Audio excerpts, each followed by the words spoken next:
Assalamualaikum warahmatullahi wabarakatuh.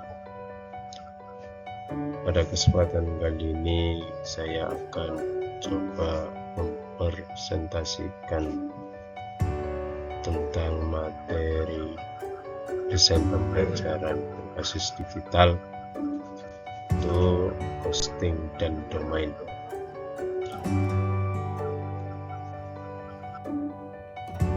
Domain itu merupakan nama unik atau alamat sebuah website. Setiap orang yang memiliki website, domain merupakan nama yang diakhiri dengan .com, .net, .org, dan .biz, TV, dan lain-lain. Domain karena unik sehingga bersifat tunggal.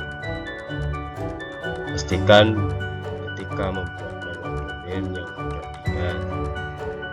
Contoh uns.ac.id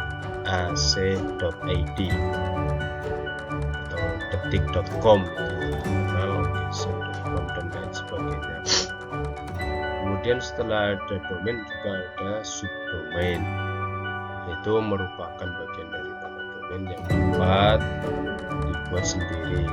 Contoh dalam nama itu contohnya adalah nama uns.ac.id atau fkip.uns.ac.id dan lain sebagainya, seperti nama lembaga dan lain sebagainya ketika membuat sebuah domain. Selain domain juga ada hosting. Hosting itu merupakan tempat untuk menyimpan dokumen yang kita kenal itu HTML. Kemudian biasanya perusahaan menjual hosting juga menjual domain. Salah satu contohnya ketika di pendidikan yang sekarang itu pakai rapot digital, ya. Itu sistemnya sistem hosting.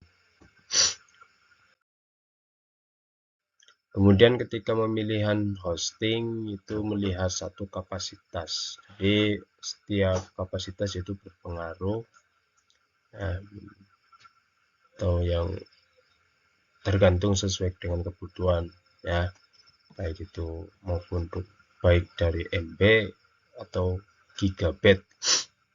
Kemudian teknologi yang digunakan yaitu server bebas itu atau Linux atau Windows. Kalau yang sekarang itu banyak yang pakai Windows.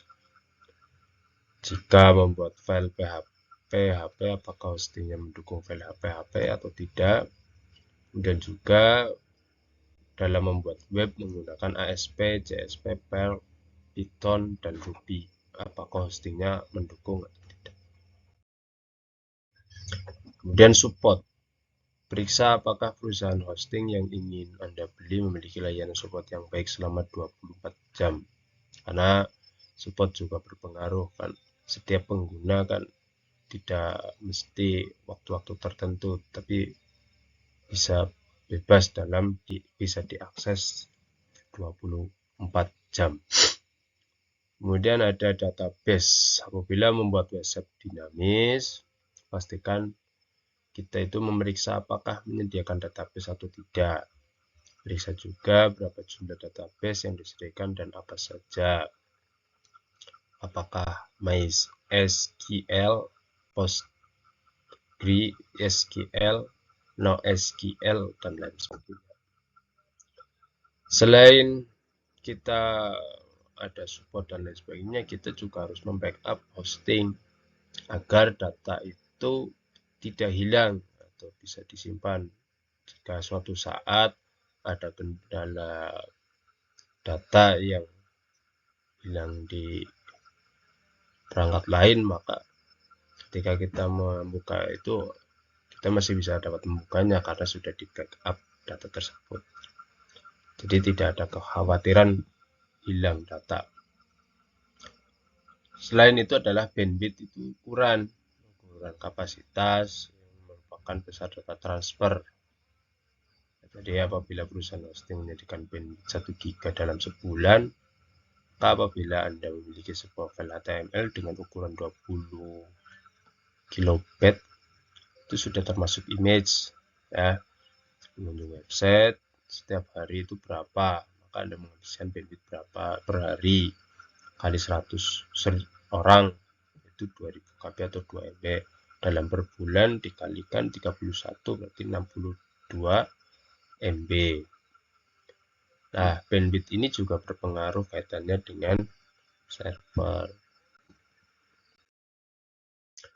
Kemudian ada tipe-tipe hosting. Ya, tipe hosting yaitu ada free hosting yaitu hosting gratis, set hosting, VPS hosting, dedicated hosting, manage hosting, co-location hosting, reseller hosting. Dalam membuat domain atau hosting juga ada virtual hosting, di mana di dalam satu server terdapat banyak hosting. Dan dalam banyak domain, biasanya hosting yang satu ini yang paling banyak digunakan. Kemudian biaya juga lebih murah. Adapun free hosting itu merupakan hosting gratis. Itu biasanya akan banyak dipakai oleh iklan yang muncul pada website. Itu memiliki domain sendiri dan tak berbayar. Kemudian ada dedicated hosting, yaitu merupakan solusi yang paling mahal. Ini biasanya website-website besar yang memiliki kapasitas tinggi yang bisa digunakan oleh bisa jutaan orang ya. Dia memiliki server sendiri dalam bentuk satu server. Itu biasanya hosting ini besar ya. Kemudian co-located hosting yang satu ini juga solusi yang mahal. Jadi memiliki server sendiri di kantor, rumah atau yang lain. Itu servernya di perusahaan hosting dan biasanya ada perawatan atau yang disebut maintenance. Itu ada tim. Nah, mungkin itu saja yang dapat saya sampaikan tentang ringkasan domain atau hosting, tentang desain pembelajaran berbasis digital. Mungkin suatu saat kita akan membahas tentang hosting dan domain secara rinci. Sekian dari saya. Assalamualaikum warahmatullahi wabarakatuh.